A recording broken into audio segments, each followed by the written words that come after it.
کہانی گلاب جامن والی کی زبانی۔ میں بڑی بے خبر سو رہی تھی کہ مومانی جان نے مجھے سوتے سے جگایا اور مجھ سے جلدی کی تاکید کر کے کہا کہ کھانے وغیرہ کی فکر کرو۔ میں نے ان سے ناشتے کو پوچھا تو انہوں نے منع کر دیا کہ بس کھانے کا فکر کرو۔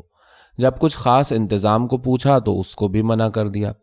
اماں جان نے مومانی جان سے کہا بھی کہ دلہن تمہارے ساتھ جب بھائی آیا ہے تو ایسا بھی کیا کہ کچھ خاص انتظام نہ کیا جائے، مگر مومانی جان نے منع کر دیا۔ میں یہی سمجھی تھی کہ مومانی جان کے سگے بھائی آئے ہوں گے، چنانچہ میں کھانا پکانے میں لگ گئی۔ کوئی آدھ گھنٹہ گزرا ہوگا کہ اماں جان مردانہ کمرے کی طرف دبے پیر گئیں اور تھوڑی دیر بعد آئیں مسکراتی ہوئی اور مومانی جان سے پوچھا، اے بھی یہ نگوڑی کیا لمبی لمبی چیز رکھی ہوئی ہے؟ مومانی جان نے مسکرا کر کہا، یہ فل بوٹ ہیں، جوتے ہیں، گھٹنوں گھٹنوں تک کے۔ اماں جان نے تعجب سے بھویں سکیڑ لیں اور مسکرا کر عجیب انداز میں بولیں، یا میرے اللہ، یہ جوتے نہ ہوئے مصیبت ہو گئے، بھلا ان کو پہنتے کیسے ہوں گے؟ میں نے کام کرتے سے ہاتھ روک کر جو اماں جان سے تفصیل پوچھی تو انہوں نے کہا، میں تو یہ سمجھی تھی کہ کالی کالی مقدر کی جوڑی رکھی ہوئی ہے۔ مجھے اس عجیب و غریب جوتے کے حالات سن کر سخت تعجب ہوا۔ مومانی جان سے اماں جان نے اور میں نے پوچھا کہ کیسے پہنے جاتے ہیں تو انہوں نے مفصل طور پر بتایا اور پھر اس کے فوائد بتائے کہ برسات میں سانپ بچھو سے بچنے کے لیے یا کیچڑ سے محفوظ رہنے کے لیے لوگ پہنتے ہیں۔ دیر تک میں ان عجیب و غریب جوتوں کے بارے میں غور کیا کی، کیونکہ ایسے جوتے میں نے کبھی نہ تو دیکھے اور نہ سنے تھے۔ جب کھانے پینے سے فراغت ہو گئی تو مومانی جان کے بھائی باہر گھومنے چلے گئے اور اماں جان نے مومانی جان سے کہا کہ دلہن مجھے چل کے یہ نگوڑے جوتے تو دکھا دو۔ یہ سن کر میں بھی اٹھی تو اماں جان نے کہا، لڑکی ہوش میں آ، کھانا سمیٹ رہی ہے، ہاتھ خالی ہو تو جا کے تو بھی دیکھ لینا، اور نہیں مرغیوں اور کووں کو جو کھانا کھلانا ہو تو یوں ہی پھینک دے۔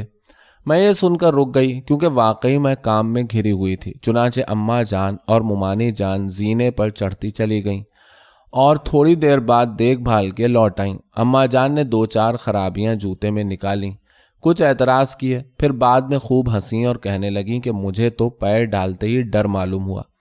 قصہ مختصر، وہاں جا کر جوتا پہن کر دیکھنا چاہتی تھیں مگر جوتے کے اندر جھانک کر اور تھوڑا سا پیر ڈال کر رہ گئیں اور پھر خوب ہنسیں۔ کھانا پینا تو ہو ہی چکا تھا اور مجھے بھی گھر کے کام سے فراغت ہو گئی۔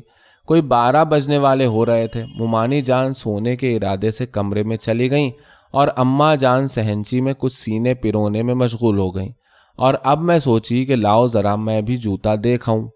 آہستہ آہستہ زینے پر چڑھی، دریچے میں پہنچ کر آہستہ سے بڑھ کر پردے سے لگ کر جھانکا، اور جب اطمینان ہو گیا کہ کوئی نہیں تو میں کمرے میں گئی۔ میں نے جوتے کی جوڑی کو دیکھا، سچ مچ مقدر کی سی جوڑی تھی۔ میں نے جوتے کو اٹھا کر اچھی طرح دیکھا، پھر خیال آیا کہ لاؤ پہن کر دیکھوں۔ پیر جو ناپا تو معلوم ہوا کہ میرے پیر میں آ جائے گا۔ چارپائی پر بیٹھ کر میں نے سیدھے پیر کو جوتے میں ڈالا۔ آدھی دور جا کر کچھ پھنسا تو میں نے پیر نکال لیا اور پھر اچھی طرح سمجھ کر پنجہ سیدھا کر کے پیر ڈالا اور زور جو لگایا تو پیر جوتے میں ٹھیک بیٹھ گیا اور میں اسے پہن کر 2-4 قدم چلی۔ مجھے خیال آیا کہ دونوں پیروں میں پہن کر دیکھوں، چنانچہ بیٹھ کر دوسرا جوتا بھی پہننے کی کوشش کی۔ آدھی دور سے زائد تو پیر چلا گیا مگر آگے جا کر شاید پنجہ پھیل گیا، اور بہت کچھ میں نے زور مارا مگر آگے نہ گیا۔ جب میں تھک گئی اور دیکھا کہ جوتا نہ چڑھے گا تو میں نے اسے اتارنا چاہا۔ تھوڑا سا تو پیر باہر آیا مگر پھر ایسا معلوم ہوا کہ جیسے پیر پھنس گیا۔ پہلے تو رسانیت سے زور لگایا، پھر خوب زور لگایا مگر پیر نہ نکلا۔ میں نے جتنا بھی زور لگایا اتنا ہی پیر اس میں اور جم گیا، بلکہ ایڑی میں سخت درد معلوم ہوا، اور میں نے زور لگایا تو اور بھی درد ہوا، حتیٰ کہ کھینچا تانی کرتے کرتے میں تھک گئی اور مارے درد کے پیر کا یہ حال کہ جیسے پھٹا جا رہا ہے۔ اب میں کچھ گھبرا رہی تھی اور دھر کے زور مار رہی تھی اور پیر میرا جیسے ٹوٹا جا رہا تھا۔ میں اسی کوشش میں جیسے محو تھی کہ ایک دم سے کمرے کے دروازے کے سامنے پیر کی آہٹ پر جو میں نے سر اٹھا کر دیکھا ہے تو میں بیان نہیں کر سکتی کہ میرا کیا حال ہو گیا۔ سامنے میرے مومانی جان کے رشتے کے وہ بھائی کھڑے تھے جنہوں نے شادی کے موقع پر مجھے زبردستی گلاب جامن کھلانے کی کوشش کی تھی اور میرے منہ اور کپڑے سب گلاب جامن میں لس کر رہ گئے تھے۔ اب ایسے موقع پر بھلا میں کیا کرتی سوائے اس کے کہ اٹھ کر بھاگی، مگر اس بری طرح میرا پیر پھنسا ہوا تھا اور اس قدر سخت درد تھا کہ پیر ٹکاتے ہی میں منہ کے بل گری، پھر اٹھی اور پھر گری، اور چاہتی ہی تھی کہ رینگ کر دروازے پر پہنچ جاؤں کہ انہوں نے لپک کر میرا راستہ روک لیا۔ میں زمین پر تو پڑی ہی تھی، وہیں کی وہیں سمٹ کر رہ گئی، میرے منہ سے بلکہ چیخ نکلتے نکلتے رہ گئی۔ اپنے کپڑوں میں نے منہ چھپا لیا اور دروازے کی طرف جنبش کرنے کی کوشش کی کہ سامنے ہی وہ یہ کہتے ہوئے بیٹھ گئے کہ تم بڑی شریر لڑکی ہو۔ یہ کہتے ہوئے انہوں نے جوتے کو ایڑی کے پاس سے پکڑا اور کہا، شاید تم وہی ہو، تم نے مجھ سے گلاب جامن چھین کر کھائی تھی۔ اور یہ کہہ کر بایاں جوتا چھوڑ کر داہنے جوتے کی ایڑی پکڑ کر انہوں نے مجھ سے کہا، پیر کھینچو اپنا۔ اب میں کیا کرتی سوائے اس کے کہ جس طرح بنا میں نے زور لگا کر اپنی طرف کھینچا، ادھر سے انہوں نے کھینچا اور جوتا اتار کر علیحدہ رکھ دیا، اور پھر لطف یہ کہ میرا جوتا خود اٹھا کر میرے پیر میں پہنا دیا۔ اس دوران میں میرا حال ناقابل بیان تھا اور میں بے طرح اپنا منہ چھپائے ہوئے تھی۔ اس کے بعد بائیں پیر کے بوٹ کو ایڑی اور پنڈلی سے پکڑ کر دیکھا، ذرا سی جنبش دی تھی کہ میں درد سے بے تاب ہو گئی، حتیٰ کہ میں نے اپنے ہاتھ سے مجبور ہو کر ان کا ہاتھ تو نہیں مگر جوتا پکڑ لیا تاکہ دوسری طرف وہ اس کو جنبش نہ دے سکیں۔ میں نے جو یہ کیا تو وہ بولے، تو کیا نہیں اتارنے دو گی؟ آخر یہ پہنا ہی کیوں تھا؟ یہ کہہ کر انہوں نے میرا ہاتھ ہٹایا اور جوتے کو پنڈلی اور پنجے کے پاس سے پکڑ کر مجھ سے کہا کہ زور سے کھینچو، مگر غور کیجئے کہ میں کیا خاک کھینچتی، میری تو جان نکلی جا رہی تھی۔ انہوں نے جو اپنی طرف ذرا سا کھینچا تو میں مارے درد کے بے تاب ہو گئی، اور اب معلوم ہوا کہ زمین پر بیٹھ کر یہ جوتا ویسے بھی نہیں اتر سکتا۔ چنانچہ انہوں نے مجھ سے کہا کہ پلنگ پر بیٹھو ورنہ جوتا نہیں اترے گا۔ میں نے جو تأمل کیا تو میرا ہاتھ پکڑ کر اٹھایا اور میں لنگڑا کر پلنگ پر بیٹھ گئی، اور خدا کا شکر ہے کہ یہاں بڑا تولیہ ان کا پڑا تھا اور اس کو اٹھا کر میں نے مزید چادر کے طور پر اس طرح اوڑھ لیا کہ میری وہ گھبراہٹ جاتی رہی۔ اب انہوں نے مجھ سے کہا کہ چارپائی کی پٹی پکڑو، اور پھر زور جو کیا تو میرا جیسے دم نکل گیا، منہ سے تو اف نہ نکلی مگر بل کھا گئی۔ انہیں معلوم ہوا کہ اب یہ یوں نہ اترے گا تو وہ بیٹھ گئے، اور اب میرے اوپر سخت گرم وقت گزرا۔ انہوں نے میری پنڈلی دبائی، میری طرف زور کیا، جگہ جگہ سے جوتے کو دبایا اور آہستہ آہستہ مگر بڑی دشواری سے تھوڑا تھوڑا کر کے جوتا اتارنا شروع کیا۔ میں نے اطمینان کا سانس کھینچا ہے جب وہ جوتا اتار کر انہوں نے علیحدہ پھینکا، مگر میں سخت بےکل ہوئی جب انہوں نے میرے پیر کے پنجے اور ایڑی کو اپنے دونوں ہاتھوں سے مضبوطی سے پکڑ کر دبانا شروع کیا۔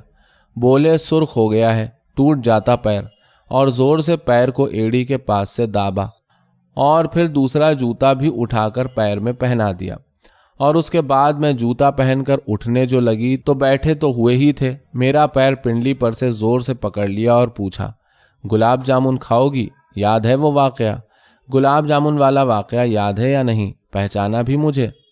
میں نے زور لگا کر پیر کو چھڑاتے ہوئے جانے کی کوشش کی تو انہوں نے مضبوطی سے پیر پکڑ کر جیسے وہیں کا وہیں مجھے روک دیا اور کہا، جب تک کہ یہ نہ بتاؤ گی کہ مجھے پہچانا بھی یا نہیں، میں نہیں چھوڑوں گا۔ یہ سوچ کر کہ اس آفت سے کسی طرح جلدی سے چھوٹوں، میں نے سر ہلا کر اس بات میں جواب دیا، اور وہ میرا پیر چھوڑ کر کھڑے ہو گئے، اور میں جو ایک دم سے کھڑی ہو کر چلی ہوں تو انہوں نے مجھے پکڑ لیا اور کہا، میں تمہیں نہیں جانے دوں گا۔ میں نے اب زور لگا کر جیسے تڑا کر بھاگنا چاہا تو مجھے مضبوطی سے اپنی گرفت میں لے کر پکڑ لیا اور قابو میں کرتے ہوئے کہا، تم نے میری بیوی کا جوتا کیسے پہنا؟ اب میں زور کر رہی تھی چھڑانے کے لیے، اور وہ مجھے روک رہے تھے اور قابو میں کر رہے تھے اور کہہ رہے تھے، تم نے میری بیوی کا جوتا توڑ ڈالا، تم نے جوتا کیسے خراب کیا؟ بغیر تمہیں اچھی طرح دیکھے ہوئے نہیں جانے دوں گا، چاہے جتنا زور لگاؤ نہیں چھوڑوں گا، جی میں آئے تو چیخو چلاؤ، مگر میں تمہیں نہیں چھوڑوں گا۔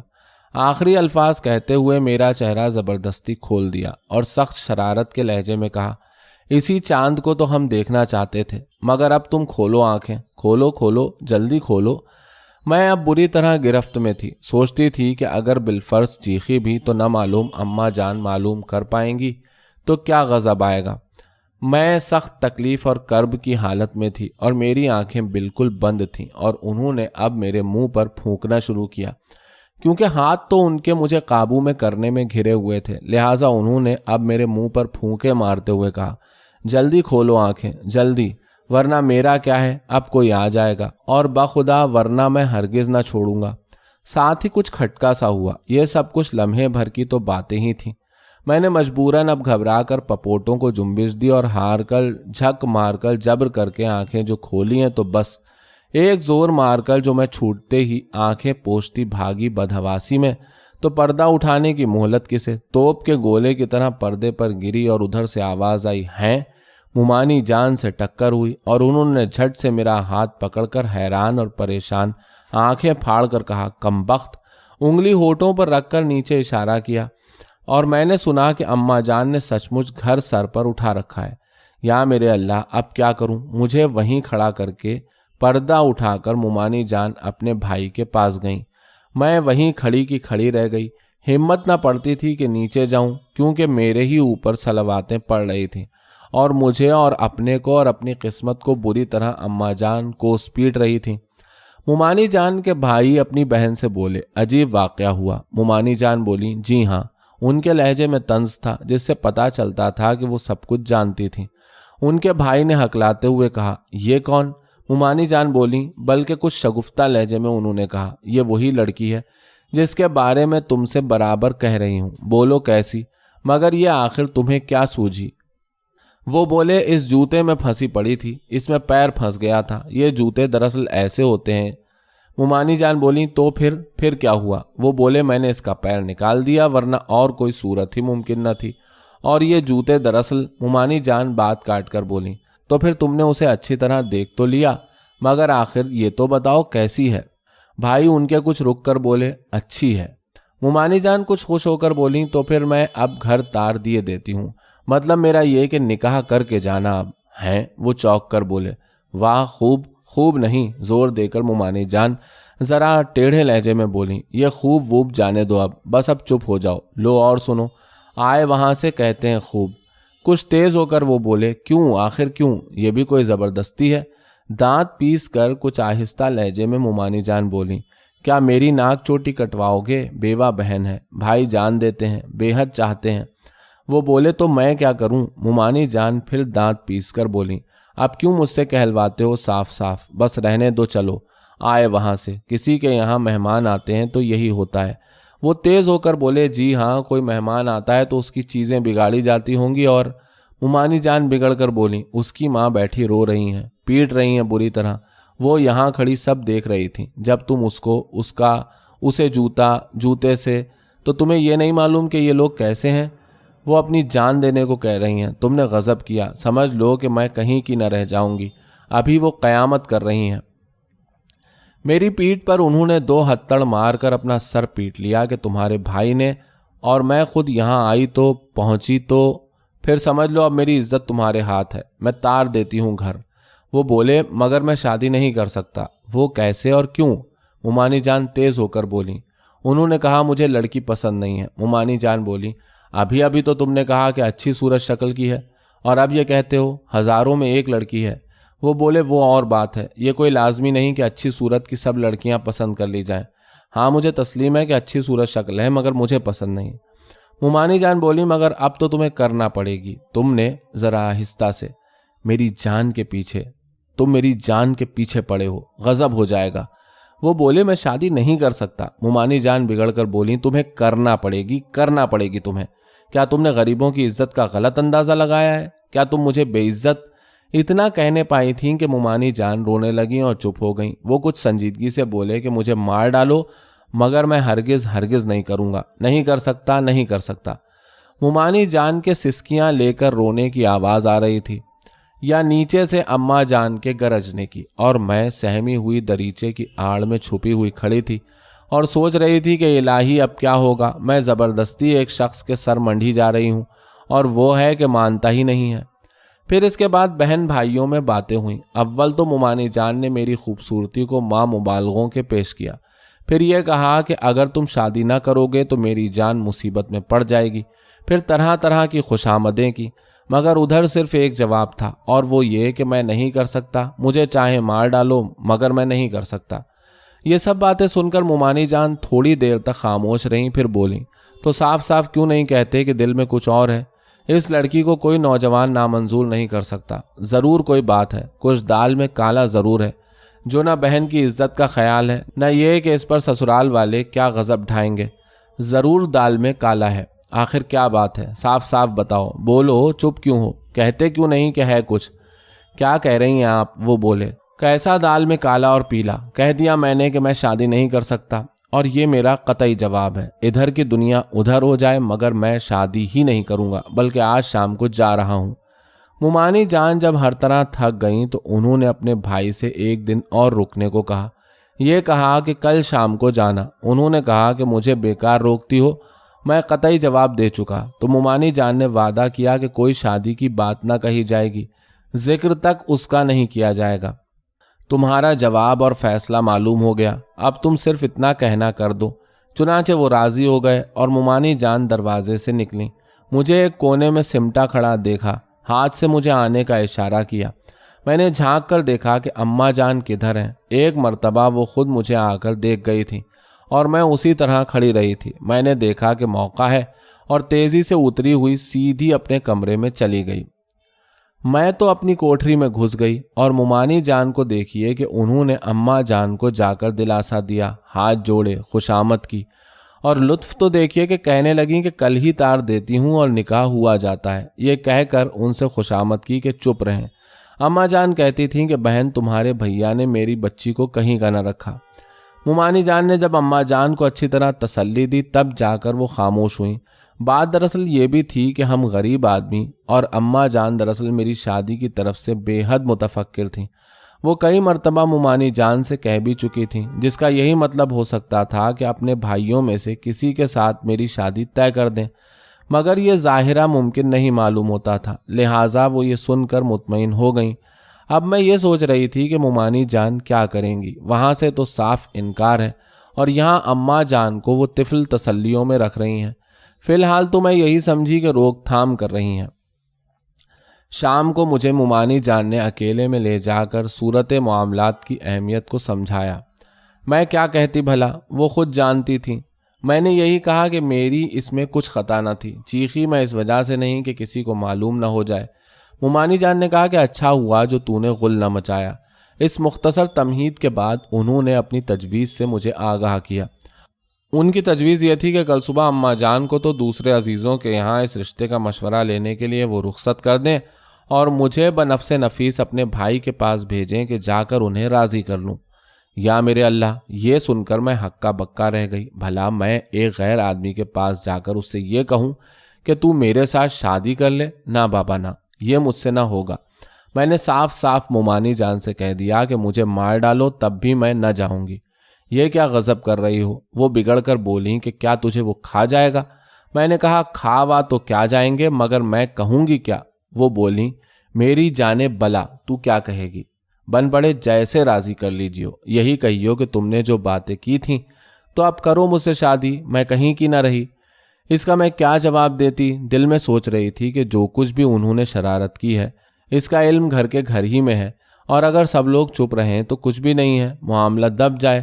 جب میں چپ رہی تو وہ پھر بولیں اچھی طرح سمجھ لو کہ میں تمہیں گھسیٹ کے لے جا کر بند کر دوں گی اس کے پاس۔ ارے میرے منہ سے نکلا، غیر آدمی کے پاس؟ آپ کیا کہہ رہی ہیں؟ ارے کمبخت، وہ بگڑ کر بولی، کیا تجھے وہ کھا جائے گا، ڈس لے گا؟ آخر کیوں تیرا دم نکلا جاتا ہے، مری جاتی ہے خام خواہ؟ آخر کاہے کا ڈر ہے تجھے؟ بڑا اچھا لڑکا ہے، بڑی اچھی طرح رکھے گا تجھے، تیرے ہی راضی کرنے سے ہوگا۔ آخر تو کیوں ڈر رہی ہے؟ مجھے بتا تو صحیح، آخر تو لرس کیوں رہی ہے؟ کوئی نگل تو جائے گا نہیں تجھے ایک دم سے؟ مار تو ڈالے گا نہیں تجھے؟